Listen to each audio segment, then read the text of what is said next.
Bonjour à tous, ce mois-ci c'est à la chirurgie orthopédique pédiatrique que nous nous intéressons et tout particulièrement à la façon dont sont pris en charge les petits patients qui souffrent d'une inégalité de longueur de leurs membres inférieurs, ce qu'on appelle une ILMI.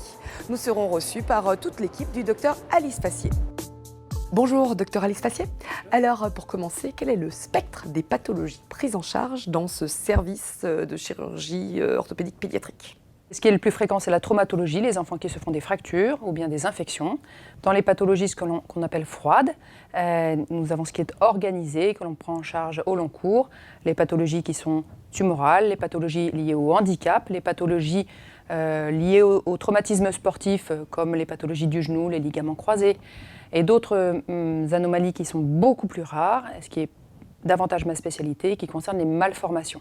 Les malformations des mains, les malformations des pieds, les différences de longueur des membres. Quelle peut être l'origine de ces déformations ? Donc, les 3/4 de ces déformations sont d'origine génétique. On est à la naissance avec une différence de longueur qui va augmenter proportionnellement à votre croissance. Pour le quart qui reste, il y a essentiellement des lésions d'origine traumatique et tumorale. Lorsque vous avez un cancer de l'os, il va falloir retirer l'os.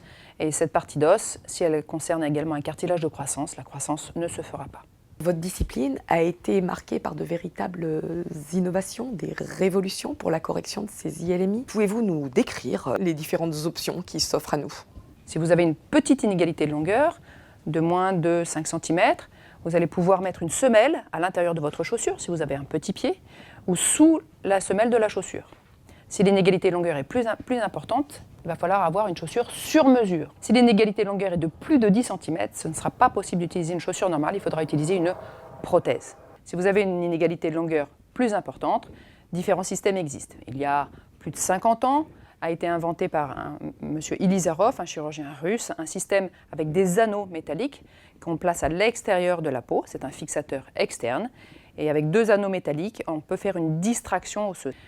Il y a environ 30 ans, a été inventé un autre système beaucoup plus simple, le fixateur externe monolatéral. Il n'est que d'un côté de la cuisse. Elles sont beaucoup moins nombreux, beaucoup moins invasifs. Par contre, ils ne permettent que de corriger en longueur et un petit peu dans d'autres déformations. Depuis plus de 10 ans, a été utilisé dans notre service le fixateur hexapodal. Cette fois-ci, on repasse à des anneaux, mais ces 2 anneaux sont solidarisés par 6 vérins, comme dans les simulateurs d'avion.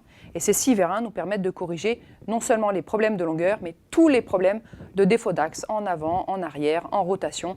C'est un système extrêmement puissant, mais qui a également tous les inconvénients de la fixation externe. La dernière innovation pourrait bien être la plus révolutionnaire. Parlez-nous de ce clou centromédulaire magnétique. Déjà, quel est son principe et surtout quel bénéfice pour le patient ?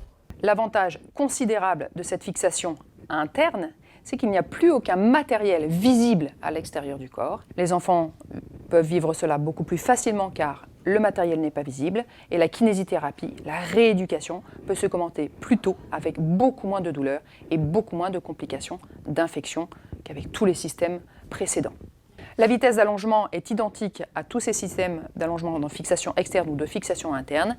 C'est d'1/2 à 1 mm d'allongement par jour. On imagine que les différentes options thérapeutiques vont dépendre de la gravité, de l'ampleur de la déformation. Alors peut-on résumer les différentes options qui s'offrent à nous ? Lorsque vous avez uniquement un petit déficit de longueur, le plus simple, largement plus simple, c'est de freiner la croissance du membre qui est trop long. Moins de 5 cm d'inégalité de longueur. De 5 à 10 cm d'inégalité de longueur, vous allez plus probablement réaliser un freinage d'une part et un allongement ou éventuellement un raccourcissement du côté trop long. Au-delà de 10 cm d'inégalité de longueur, il faut penser à faire 2 allongements et un freinage de croissance. Encore au-delà de cette quantité, il faut faire tellement d'allongements que ça devient discutable de rentrer dans des procédures chirurgicales extrêmement lourdes. On va plutôt proposer de rester en prothèse. On l'a compris, ces nouveaux traitements, en particulier cette belle mécanique avec ce clou aimanté, ne sauvent pas des vies mais changent la vie des petits patients qui présentent ces inégalités de longueur de leurs jambes. Et la rééducation qui va suivre n'est évidemment pas la même. Bonjour Claire Nieton, pouvez-vous nous expliquer en quoi consiste la prise en charge des enfants dans un service de médecine physique et de réadaptation pédiatrique ? C'est une spécialité qui est pluridisciplinaire. Donc on travaille au niveau médical et au niveau paramédical avec également d'autres professionnels, donc kinésithérapeutes, ergothérapeutes, psychomotriciens. On travaille également avec les assistantes sociales, les psychologues, et puis avec toute l'équipe paramédicale habituelle, auxiliaires de puériculture, infirmières. Vos missions dans le domaine du handicap sont particulièrement vastes. Plus spécifiquement, comment intervenez-vous sur les malformations des membres ?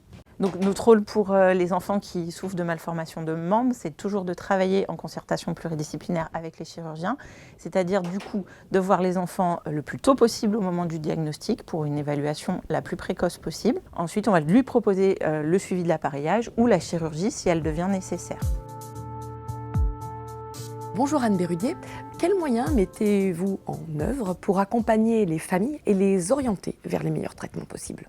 À l'Escale, on ne fait pas de rééducation. On est vraiment un service avant tout d'évaluation. C'est donc la première chose qu'on met en œuvre pour ces enfants. Toutes ces évaluations vont nous permettre d'apporter des arguments pour choisir tel ou tel type de thérapeutique et proposer la meilleure thérapeutique à la famille. Le service a donc un véritable rôle pour orienter le choix du traitement. Pourquoi ? Dans ces consultations multidisciplinaires, on va tous débattre et les parents vont avoir à faire un choix entre vraiment une chirurgie qui va parfois être lourde ou plutôt un choix vers de l'appareillage de la prothèse. Face à ces déformations particulièrement spectaculaires, mais surtout complexantes et handicapantes pour les enfants, qui évidemment se sentent rapidement exclus de la société, l'accompagnement psychologique est un volet essentiel. En amont, bien sûr, de toute intervention, mais aussi après la pose de matériel, qui n'est pour le moins pas discret quand il s'agit de fixateurs externes, apparents, et qui donc stigmatisent le handicap. Alors, bonjour Corinne Chiche. Alors, pour commencer déjà, qu'est-ce que signifie vivre avec une inégalité de longueur des membres inférieurs, une ILMI ?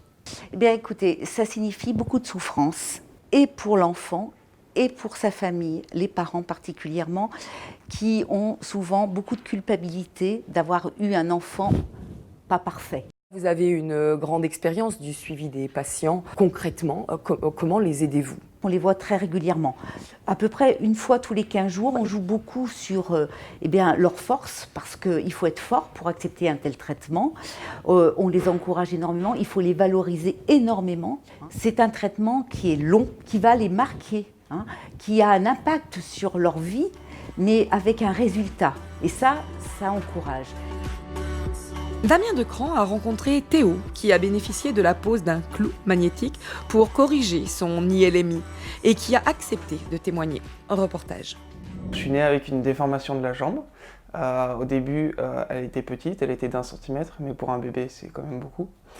Et petit à petit, ça s'est agrandi pendant l'adolescence, jusqu'à atteindre 6,5 cm.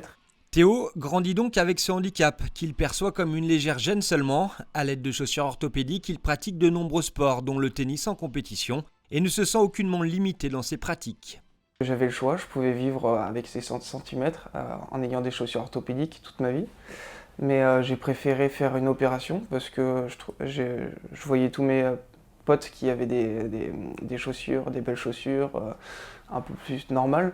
Et du coup, je voulais aussi avoir ça et pas être trop gêné dans la vie d'adulte. Une opération est donc planifiée en 2007 avec la pose d'un fixateur externe, mais le diamètre de son os n'étant pas suffisamment développé, il doit patienter jusqu'en 2015, année où on lui propose la pose d'un clou magnétique. J'ai tout de suite dit oui, c'était une opération un peu expérimentale, mais malgré ça, aux États-Unis ça avait bien marché et donc j'ai tout de suite accepté. Cette opération s'est très bien passée, le bloc était super, enfin, j'avais pas mal, vraiment rien.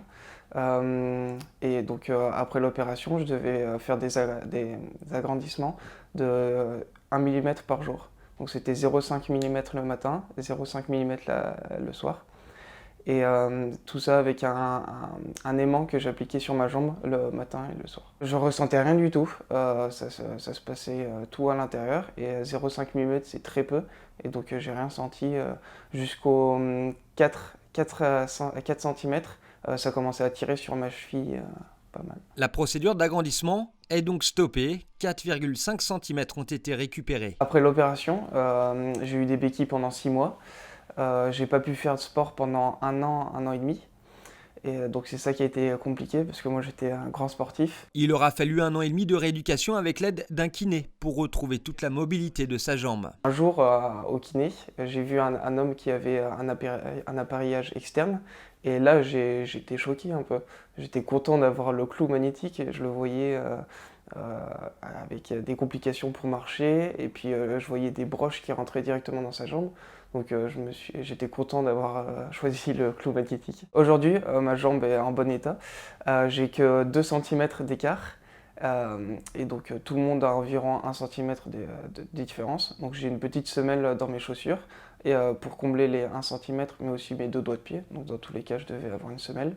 Et donc j'ai ça dans mes chaussures. Et j'ai des chaussures normales. Je cours normalement. Et tout se passe pour le mieux.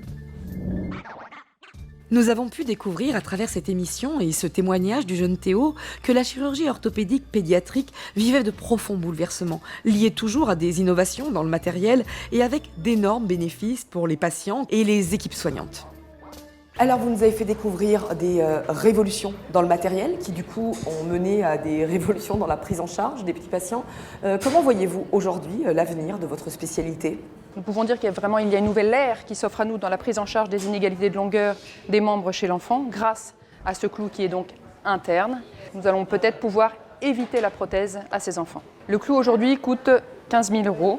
Malheureusement, il n'est pas financé par la sécurité sociale à la hauteur de ce qu'il coûte à l'hôpital. Nous sommes autorisés à poser uniquement 5 clous par an. Nous sommes en mars, nos 5 clous sont déjà posés. Je ne peux pas traiter les enfants pour la fin de l'année. Nous aurions un potentiel pour poser 10 à 15 clous par an pour changer la vie des enfants. Quels seraient, vos besoins aujourd'hui au sein du service ? Les besoins seraient d'aider notre activité globale en pédiatrie, car les besoins sont nombreux, y compris pour mes petits patients. Si la Fondation pouvait financer une partie de tous ces besoins, nous serions déjà grandement aidés. À côté de toutes ces dépenses lourdes qui sont assumées par l'hôpital, nous avons également des dépenses d'accueil pour améliorer l'accueil des familles, comme par exemple des fauteuils accompagnants, pour que ces parents puissent dormir confortablement à côté de leur enfant pendant la nuit à l'hôpital.